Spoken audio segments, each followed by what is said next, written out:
सोचिए जरा, एक ऐसा देश जिसकी सेना को दुनिया कभी सबसे ताकतवर कहती थी, आज वही देश अपने ही रक्षा मंत्री से सुन रहा है, हमारे पास लड़ने के लिए हथियार कम पड़ रहे हैं।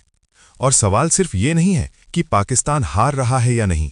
असल सवाल ये है, क्या पाकिस्तान के भीतर एक नया देश जन्म लेने की प्रक्रिया शुरू हो चुकी है?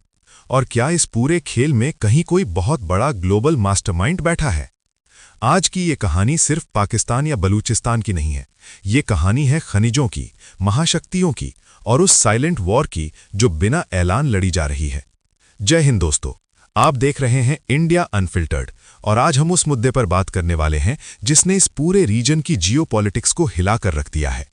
बलूचिस्तान, पाकिस्तान का सबसे बड़ा प्रांत, लेकिन सबसे उपेक्षित इलाका। ये वही इलाका है जहां दशकों से अलगाव की भावना रही, विकास के नाम पर सिर्फ वादे मिले और संसाधनों पर कब्जा बाहर वालों का रहा। लेकिन पिछले कुछ समय में जो हुआ वो पहले कभी नहीं हुआ था। एक साथ सैन्य ठिकानों पर हमले, पुलिस स्टेशनों को निशाना, बैंकों और जेलों पर धावा, कई शहरों में समन्वित ऑपरेशन। ये कोई बिखरा हुआ हमला नहीं था, ये एक planned coordinated military style operation था। और सबसे चौंकाने वाली बात, पाकिस्तान के रक्षा मंत्री खुद मानते हैं कि पाकिस्तानी सुरक्षा बल इन हमलों के सामने दबाव में है।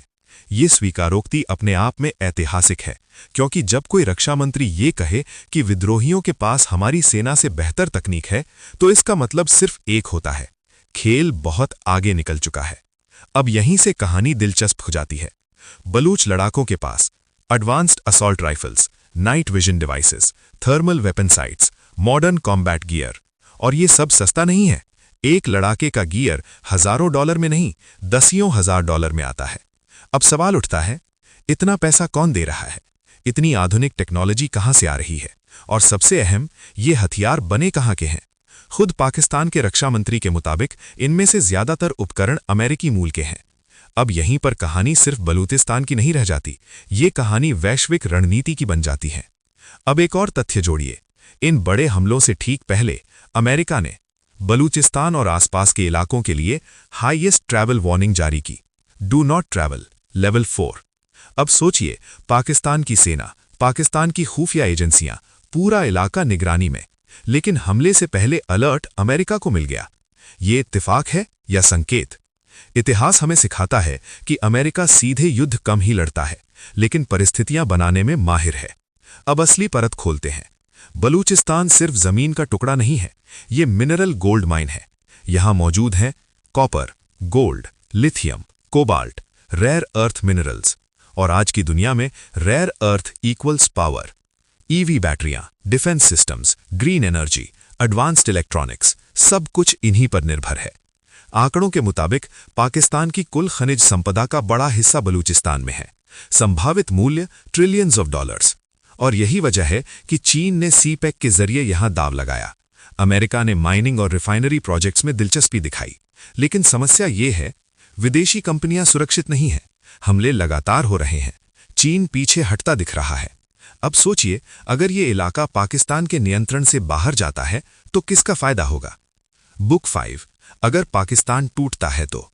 ये एक अनकंफर्टेबल सवाल है, लेकिन अब इसे नजरअंदाज नहीं किया जा सकता।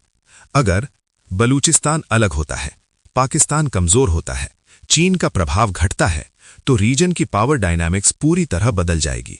भारत के लिए सीधा युद्ध नहीं, लेकिन रणनीतिक संतुलन में बड़ा बदलाव। एक कमजोर पाकिस्तान इक्वल्स कम सैन्य दबाव, लेकिन अधिक अनिश्चितता।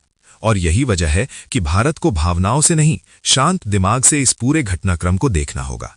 ये कहानी अभी अधूरी है, क्योंकि हथियार आ रहे हैं, बयान आ रहे हैं, जमीन पर हालात बदल रहे हैं, लेकिन कोई खुला ऐलान नहीं है।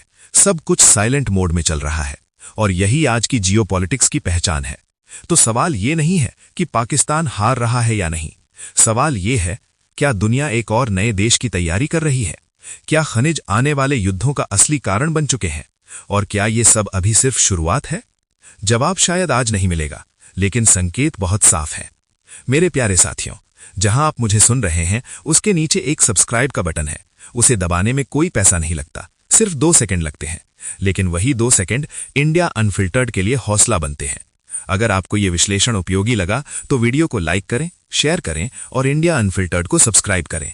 आप क्या सोचते हैं? क्या ये सिर्फ विद्रोह है या कोई बड़ा खेल? अपनी राय कमेंट बॉक्स में जरूर लिखिए।